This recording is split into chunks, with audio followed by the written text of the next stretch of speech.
about Vanishing Act.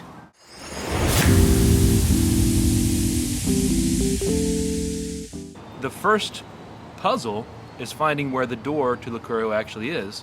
So you have to park and then follow some signs and then go to the bottom of the stairs. And she says, go, you know, the lady answers the phone, go to the bottom of the stairs and I'll meet you there. Yeah. And that feels like already. We're already immersed. Already immersed. And then you go to cool lobby, great hospitality. And one of the things I liked at the beginning is she, the host, she calls herself the stage manager. Yeah. Not just like, I'm here as your game master, all right? We don't want to know it's a game. She's the stage manager because things are you know, it's everything is connected, everything plays a part, and she brought you into that from the very beginning. She walks us down from that main lobby to another, what felt like an old apartment, but was well turned into retrofitted apartments is what this was. So one lobby to then your game lobby. Yep. Was when you're given more instructions, where you are met by the actor with a live actor who bursts into the room and you're in. And so the game hasn't started, but you are fully immersed. Like, the lobby is part of the game. The clock hasn't started or anything like that, but you are watching a show from here on out. Everything is a part of the show. Incredible acting. Even introducing us into the room was part of her storyline. Like, why do we need to go into the room? Yeah. She was telling us why we had to enter this room as part of the story. Okay, design with Vanishing Act, you walk into, it's magician-related themes. You're in his throughout. In his dressing room. You're in his dressing room, and you're trying to find out something to solve the riddle, solve the problem, escape, whatever. You'll figure that out as you get in, what you're trying to do. But you're in his dressing room, and you're met with a series of, how many locks were there? Tons of locks. So there's Lots a of box. locks. I think this is on their website, so we can say this.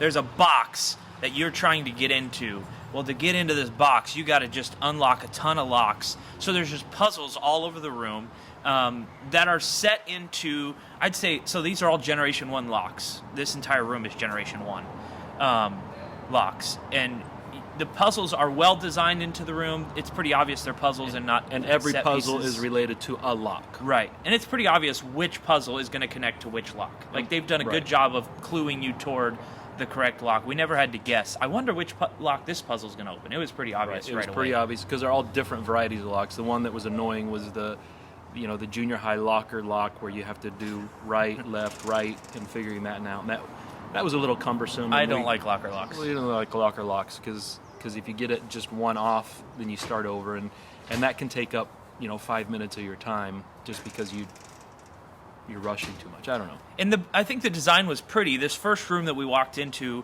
was not a crazy impressive design. It's kind of a plain room with a bunch of props in it, but you would expect that in a dressing room. So it fit the theme. My recommendation to you is search. And when you find an item, search the item and look all over it. Look on all sides. I think, as usually happens with Billy and I, we miss something in our search. And so we had to use multiple clues looking for things that we should have just found. One of my favorite things about this room is there was some props that looked like they were only props, like decoration. But turns out we ended up doing something, and it became like a physical challenge to use these props to open a lock in a very creative way that I've not seen before. Yeah. So the first room was a little plain, but the second room we got into was incredibly immersive. Oh. I mean, don't spend if you spend too much time in the first room, the second room is going to kick your butt. That's exactly right. And there was a lot in that second room. So my favorite puzzles are the puzzles where once you have the aha, it does not take you long to actually complete the puzzle. And so they had 2 or 3 of them where you had the aha moment. I know how to do this puzzle. Quick, finish the puzzle. Those are my favorite. But there were also 2 or 3, and this is probably my biggest complaint about this room. There were 2 or 3 puzzles. You have the aha moment, and then there's just this long, tedious process of completing the puzzle that you already know how to do.